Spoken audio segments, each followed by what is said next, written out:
इस वक्त हम मौजूद हैं एक ऐसी दुकान पे कि जो कारोबार चलता ही चलता है, ये खाने पीने की दुकान है, लेकिन यहाँ पर मैं देख रहा हूँ कि जो दुकानदार है हजरात हैं वो बिल्कुल फ्री खड़े हुए हैं, उन पर कोई कस्टमर नहीं है। उनसे बात करते हैं, जानते हैं कि उनका कारोबार इस माहौल में, इस गर्मी के माहौल में और लोड शेडिंग के माहौल में कैसा चल रहा है। जी आप मुझे बताएं कि आपका कारोबार जो खाने पीने का तो बड़ा अच्छा चलता है, क्या कहते हैं आप? पहले से कुछ कम है, लेकिन अभी महंगाई की करके कस्टमर बड़े कम आ रहे हैं, तो महंगाई बहुत ज़्यादा है, चिकन का भी रेट बहुत ज़्यादा है, तो इसलिए वो उतना समझ ही नहीं आ रही भी कैसे करें इतना। अभी ये जो गवर्नमेंट आई है, इम्पोर्टेड गवर्नमेंट जिसको आप लोग कहते हैं, वो कहती है हमने आवाम के लिए सहूलतें दी हैं, आवाम को चीज़ें सस्ती दे रहे हैं, ऐसा है कुछ नज़र नहीं आ रहा। ऊपर से ऊपर महंगाई बहुत ज़्यादा है, पेट्रोल और आपके सामने चिकन की क्या रेट है, कुछ समझ में नहीं आ रहा। आपने देखा कि यहाँ पर हम जिन लोगों से बात कर रहे हैं उनका कहना यही है कि उनका शिकवा ये बनता है कि महंगाई बहुत ज़्यादा है, जो कस्टमर है वो पैसे खर्चने के लिए तैयार नहीं है और आवाम जो है वो कीमतों से परेशान है और अशिया खुद दोनों की कीमतें जो रोज़ रोज़ बढ़ती जा रही हैं। कुछ और मज़ीद लोग ढूंढते हैं, उनसे बात करते हैं, जानते हैं कि महंगाई के बारे में उनका क्या ख्याल है। जी बिल्कुल, इस वक्त हम मौजूद हैं एक और दुकानदार के साथ, उनसे पता करते हैं, बात करते हैं, जानते हैं कि जो आज का हालात चल रहे हैं महंगाई के और लोड शेडिंग के, उसमें कारोबार कैसा चल रहा है। आप मुझे बताइएगा कि आजकल जो हालात हैं लोड शेडिंग के और महंगाई के, इसमें आपका कारोबार कैसे चल रहा है? सर पूछे ना, आप बिलीव करें कि सारा दिन फारिग बैठे रहते हैं, इतनी ज़्यादा इन्वेस्टमेंट की हुई है, लेकिन ये पोजीशन है कि कस्टमर आता नहीं है। जो कस्टमर आता है वो आके कहता है भाई गुंजाइश नहीं है, 1200-1500 रुपये की चीज़ अपनी ख़रीद है और वो कहता है 600 रुपये लगा लो, 700 रुपये लगा लो। अच्छा, ये जो आपके हालात हैं कारोबार को जो आप बात कर रहे हैं, ये इसको कितना अर्सा हुआ कि हालात ऐसे हुए हैं? तो सर जब से ये इम्पोर्टेड हुकूमत आई है ना, इसने बेड़ा गर्क करके रख दिया है, कारोबार का हर चीज़ का बेड़ा गर्क करके रख दिया है। कस्टमर पहली तो बात है एंटर नहीं होता, एंटर होता है तो इनको गालियाँ निकालता है कि ये क्या लोग हम लोगों पर मुसल्लत कर। अच्छा, कंप्लेन ये भी है कि लोड शेडिंग हो रही है, बिजली जा रही है और 10-10 घंटे की लोड शेडिंग हो रही है, ऐसी भी कोई शिकायत है आपकी? आप ये देखें, दिन में हम लोगों ने ड्यूटी करनी होती है, मजदूरी करनी होती है, ना तो रात को सुकून से सो पाते हैं और ना दिन में प्रॉपरली काम कर पाते हैं हम लोग। इतना बुरा हाल है, दिन में लोड शेडिंग होती है। आप लोग कैसे सर्वाइव कर रहे हैं? मतलब आपने कहा कारोबार है नहीं, लोड शेडिंग हो रही है, कस्टमर आ नहीं रहा, तो आप लोग सर्वाइव कैसे कर रहे हैं? सर आप सारा दिन दुकान की लाइटें बंद करके रखते हैं, कोई कस्टमर आता है तो लाइटें जलाते हैं, बड़ी मुश्किल से गुजारा हो रहा है। जाके थोड़ी चीज़ लेकर आते हैं और वो घर में ला के पकाते हैं। सर देखें जी, ये हालात हैं लोगों के, लोग महंगाई से तंग हैं, मजबूर हैं, लेकिन कारोबार तो करना ही करना है। कुछ आगे चलते हैं, मेहमानों से बात करते हैं, कुछ जो और दुकानदार हैं उनसे बात करते हैं, उनसे जानते हैं कि उनका कारोबार कैसा चल रहा है। हमारे साथ कुछ और दुकानदार मौजूद हैं, उनसे बात करते हैं, जानते हैं कि महंगाई के बारे में उनकी क्या राय है और वो क्या फील करते हैं, कौन सी हुकूमत जो है आएगी तो महंगाई ख़त्म हो सकती है और उनको थोड़ा रिलीफ मिल सकता है। अस्सलाम वालेकुम जी। वालेकुम सलाम। ये दुकान आपकी है जी? जी हमारी दुकान है। तो मैंने सुना है कि महंगाई इस हद तक बढ़ गई है कि आपको जो है रोटी की कीमतें बढ़ाना पड़ गई हैं। जनाब रोटी की कीमतें तो डबल ट्रिपल बढ़ गई हैं, लेकिन हमें कोई रिलीफ नहीं मिल रहा। पहले नहीं तो आप कीमतें क्यों बढ़ा रहे हैं? कीमतें तो इसलिए बढ़ा रहे हैं, ये जैसे ही हुकूमत चेंज हुई है, गैस में भी तकरीबन 10-15 हज़ार का अजाफी चार्जेस शुरू कर दिए इन्होंने, और जो ये फ़ैन है आटा इन्होंने सस्ता करवाया और फ़ैन के 4 गुना इन्होंने रेट बढ़वाए हैं। तो इस वक्त तो हम मर रहे हैं तकरीबन पल्ले। अब जो कस्टमर आपके पास आ रहे हैं वो आपसे कंप्लेन करते हैं कि महंगाई होगी, रोटी महंगी हो गई है? कस्टमर तो बहुत परेशान है, हम कोशिश करते हैं रेट बढ़ाने की, लेकिन कस्टमर के हालात है कि हम रेट भी नहीं बढ़ा सकते। क्यों? आप क्या कहती अच्छे हैं, महंगाई इतनी हो चुकी है, गरीब आदमी, मेरा मियाँ 70 साल की उम्र का है, रिक्शा चलाता है, कोई पूरी नहीं पाती। तो ये महंगाई इमरान खान के दौर में भी थी या? इमरान खान ने महंगाई की, नवाज शरीफ ने की, शहबाज शरीफ ने की, दोनों हुकूमतें चली जाएं, नहीं अच्छी। तो अगर दोनों हुकूमतें चली जाएंगी तो फिर मुल्क को कौन संभालेगा? आप क्या कहते हैं? कोई और अच्छा आ जाएगा, कोई रब तरसी गरीबों पे तरस खा के आ जाएगा। आप किसको वोट देंगे? हम किसी को भी नहीं देंगे। लेकिन अगर आप वोट नहीं देंगे तो हुकूमत कैसे आएगी? हाँ, पिछली दफ़ा इमरान खान को वोट दिया है, पूरी गली में ना इमरान खान ने पैसे सबके लगा दे। मैं माड़ी गरीब औरत हूँ, ये बच्चे को पता है, लेकिन मेरे इमरान खान ने पैसे नहीं लाए। जो मालिक मकान गरीब अमीर लोग हैं उन्होंने पैसे लगा दिए। मेरा मियाँ 70 साल का, मेरा एक बेटा बेरोज़गार है, लेकिन क्या करना है ऐसी हुकूमतों को।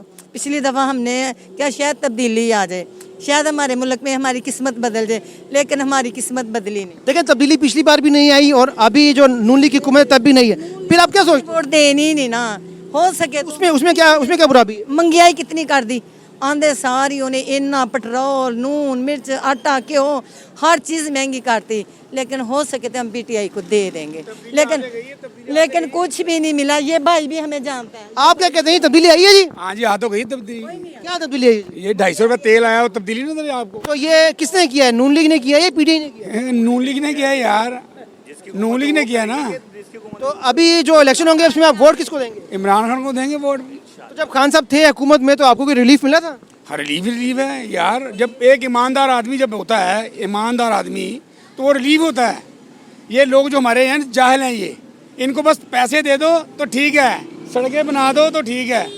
ये नहीं सोचते कि हमारा मुल्क तरक्की करे, हमारा मुल्क पायदार हो, ये नहीं सोचते। ये कहते हैं मेरा क्या किया है, मेरा क्या किया है। देखो ना, माँ जी को कुछ नहीं मिला, मेरी बात सुनो, 14,000 12,000 हर किसी को मिला है, अब इनको नहीं मिला तो ये इमरान खान को वोट नहीं देंगे। नहीं तो आप सोचते हैं कि इमरान खान वापस आ गया तो वो कुछ तब्दीली ला सकता है? क्यों नहीं लाएगा, इंशाल्लाह इमरान खान आएगा, डंके की चोट पे आएगा। और ये आपने कल का जलसा देखा आपने? नहीं जी जी। रेड ग्राउंड वाला, गुलबर्ग वाला देखा आपने, वापडा रोड वाला देखा आपने? अल्लाह की मेहरबानी से आवाम जाग गई है। देखो मेरी बात सुनो, मैं अपना पेट देखूंगा ना, जब मैं इनका क्या करूँगा, बच्चों का, इन बच्चों को क्या करूँगा? मैंने तो जिंदगी गुजार ली है, इन्होंने तो गुजार ली जिंदगी, हमने बच्चों का सोचना है। अच्छा, आप आवाम जो है वो अपने बच्चों को सोच रही है, तो ये जो शऊर पैदा हुआ है आवाम में, ये किसने पैदा किया? खान साहब ने किया जी, अल्हम्दुलिल्लाह। खान साहब जब से आए हैं तभी हमें लोगों को पता चला है कि वज़ीर आज़म की क्या ड्यूटी है, वज़ीर आला क्या कर रहे हैं, वज़ीर जो हमारे वो क्या कर रहे हैं। नहीं तो अब नून लीग वाले कहते तो खान साहब चोर हैं और वो तोशाखाना केसेस और उन पे केसेस बनाए जा रहे हैं, तो ये सच है या झूठ है? सर ये सारे झूठ पे मबनी है। अगर ये ऐसा होता तो ये 3 दिन ना निकालने देते। लेकिन खान साहब जब आए थे तभी तो उन्होंने जो चीज़ें हैं उनको महंगा किया था, महंगाई तभी तो बढ़ी थी, आवाम तब भी रो रही थी, आवाम अब भी रो रही है। सर वो महंगाई थी स्टेप बाय स्टेप, इस तरह नहीं किसी का गिरबान पकड़ लेना कि एकदम ही अभी 1 महीने के अंदर 90 रुपये तेल का ऊपर बढ़ जाना, डीजल का बढ़ जाना, और फिर हर चीज़ों पे आप घी ऑयल देख लें, वो 300 रुपये का था, अब 600 रुपये का हो गया है। तो ये महंगाई 2 महीने में आपको। तो जब खान साहब आए थे तो आप क्या सोचते हैं कि इंटरनेशनल लेवल पे पाकिस्तान की इज्जत में इजाफा हुआ था? अल्हम्दुलिल्लाह पाकिस्तान का इतना ज़्यादा इजाफा हुआ है कि इस्लामी ममालिक जो हमारे पाकिस्तान में आए थे इमरान खान साहब की वजह से आए हैं ना, और हर मुल्क में अल्हम्दुलिल्लाह इज्जत बनी है। कोरोना का इतना बड़ा मामला जो था हमारे साथ, तो खान साहब ने उसको मेंटेन किया। तो पाकिस्तान अभी जो जिस भवन में फंसा हुआ है, महंगाई है, लोड शेडिंग है, बेरोजगारी है, अगर खान साहब आ जाते हैं हुकूमत में तो वो पाकिस्तान को इस भवन से निकाल सकते हैं? सर इसका सबसे पहला हल जो है ना, सबसे पहला हल मेरा अल्लाह ताला है। अब तो अल्लाह ही है जो इससे जो है ना जान हमारी बचा ले, बाकी अल्लाह ताला ही है जो जान बचा ले। बाकी जो महंगाई बढ़ गई है ना, इससे वापसी आज तक नहीं हुई है पाकिस्तान में। अगर देखें जी, अगर नून लीग की हुकूमत हो या पीटीआई की हुकूमत हो, अगर आवाम को रिलीफ नहीं मिलता तो मेरे ख्याल से आवाम के लिए कोई मानी नहीं रखती कि हुकूमत किसी भी पार्टी की हो। तो पार्टीज़ को ये चाहिए कि जब भी आए, जो पार्टी भी आए, वो पाकिस्तान का सोचे, आवाम का सोचे, आवाम को रिलीफ दे। ये पाकिस्तान की आवाज़ है, पाकिस्तान की आवाम की आवाज़ है, और पाकिस्तान की आवाम यही चाहती है कि उसको रिलीफ मिले, चाहे वो किसी भी सूरत में हो। लेकिन पाकिस्तान को तरक्की करना चाहिए, पाकिस्तान की आवाम को तरक्की करना चाहिए, जो छोटे बच्चे हैं उनका मुस्तकबिल रोशन होना चाहिए। आगे चलते हैं, मज़ीद लोगों से बात करते हैं, जानते हैं उनका क्या कहना है इस बारे में कि वो क्या सोचते हैं। यहाँ पर कुछ और दुकानदार भी मौजूद है, हज़रात मौजूद हैं, उनसे बात करते हैं। हम इससे जो ग्रीन टाउन का मेन बाजार है वहाँ पर मौजूद है और आवाम की राय जानने की कोशिश कर रहे हैं कि पीटीआई के दौर में क्या फ़र्क था, नून लीग के दौर में क्या फ़र्क है, लोग जो हैं वो क्या सोचते हैं पीटीआई के दौर में और अब नून लीग के दौर में। लोग आया कि पीटीआई के दौर में खुशहाल थे या नून लीग के दौर में खुशहाल है, इस बात का अंदाज़ा तो फैसला आपको करना है, आप आवाम है, आपको फैसला करना है। यहाँ कुछ और लोग मौजूद हैं, उनसे बात करते हैं, जानते हैं। जी, आप मुझे बताएं कि ये जो हालात चल रहे हैं मुल्क के, इसका जिम्मेदार कौन है? मुल्क के जो हालात चल रहे हैं इसका जिम्मेदार कौन है? सबसे पहले तो बिस्मिल्लाहिर्रहमानिर्रहीम, मुल्क के जो हालात चल रहे हैं, कुछ अवाम जिम्मेदार है, कुछ हुक्मरान जिम्मेदार है, दोनों। अवाम भी जिम्मेदार है, हुकूमत भी जिम्मेदार है, तो आप कैसे तयन करेंगे कि कौन ठीक है और कौन इसको ठीक कर सकता है? इस टाइम तो हुकूमत ही जिम्मेदार है, जिसने बहुत महंगाई की हुई है और जिसने पूरे मुल्क का जो है वो सारे मसाइल पैदा किए हुए हैं और हर आदमी जिसमें परेशान है। तो आप क्या चाहते हैं इस दफ़ा जो इलेक्शन होगा उसमें आप वोट किसको देंगे? वोट तो इंशाल्लाह इमरान खान को देंगे। इमरान खान को वोट देंगे। इमरान खान जब आया था लास्ट टाइम 3 साल उसने गुजारे हैं और आवाम तो यहाँ पर जो आवाम मौजूद है वो तो ये कह रही कि सारी जो महंगाई है वो इमरान खान साहब ने की है। महंगाई वो सबको ही पता है किसने की है। इमरान खान के जो दौर के अंदर जो महंगाई हुई है वो तो पूरे वर्ल्ड में हुई है। साहब आप क्या कहते हैं, महंगाई किसने की है? नून लीग ने की है, पीटीआई ने की है? महंगाई तो नून लीग ने की है, इमरान खान के वक्त में इतनी महंगाई नहीं थी। हाँ, उस वक्त। अच्छा, इमरान खान के दौर में आप क्या करते हैं, क्या काम करते हैं? हमारा चिकन का काम था जो सब का, और उस वक्त इतना रेट भी नहीं था जो सा। अब ये नून लीग की हुकूमत आई, हमजा के फार्म है जो हर चीज़ बढ़ गई है इसमें। अच्छा, गवर्नमेंट तो कहती है, नून लीग की गवर्नमेंट करती है हम आएंगे, हम आवाम को रिलीफ देंगे, बिजली सस्ती कर देंगे, आटा सस्ता कर देंगे, घी सस्ता कर देंगे, क्या हुआ है?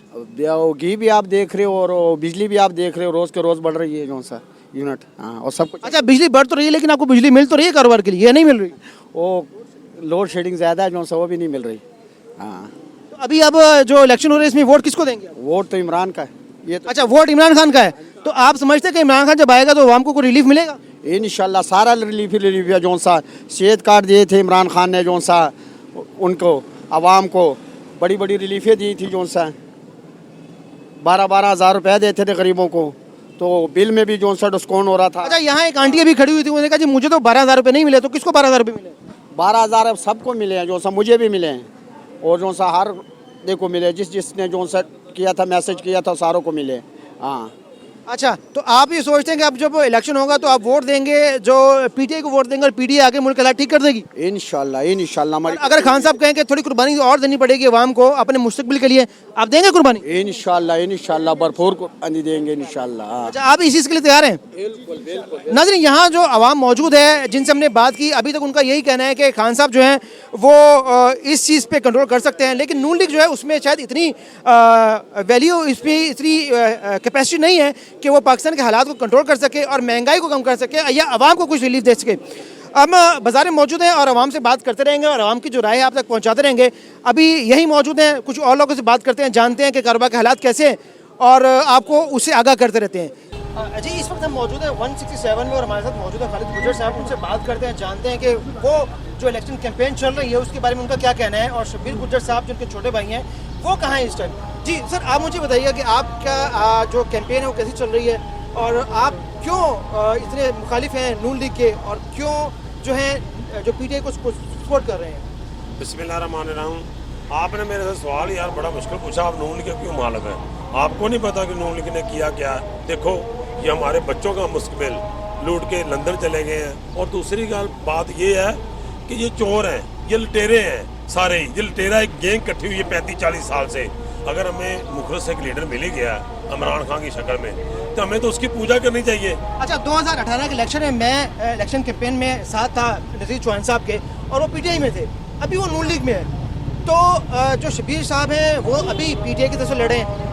आप सोचते हैं कि अगर हालात चेंज हुए और इमरान खान पे कभी मुश्किल वक्त आया तो ये जो स्टेप है ये शब्बीर साहब भी ले सकते हैं? और मेरे भाई, ये खून की बात होती है, कोई गंदा खून होता है, कोई अच्छा खून होता है किसी में। आपको पता है हम वो लोग हैं, 2013 में शबाशी मुकाबले में इलेक्शन लड़ा, हमें ऑफरें भी हुई, बाद पहले भी हुई।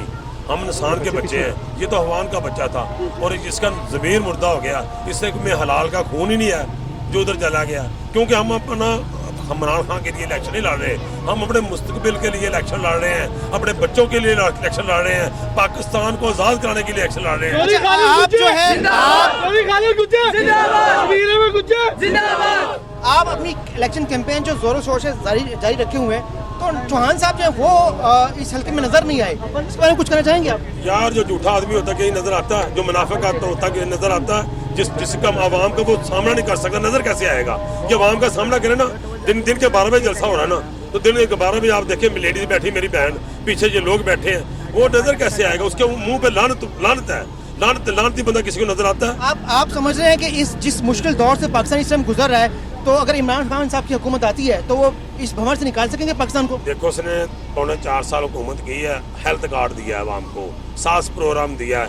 हम जाते थे ना, हमारी बाहर के मुल्कों में वर्ल्ड पे हमारी इज्जत थी। हमारा क्या, ये तो बेकारी है, ये तो पैसे मांगने के लिए पाँव में बैठ जाता है। इनका तो अमान भी पैसा है, इनका दीन भी पैसा है, इनका तो दूसरी बात ही नहीं है।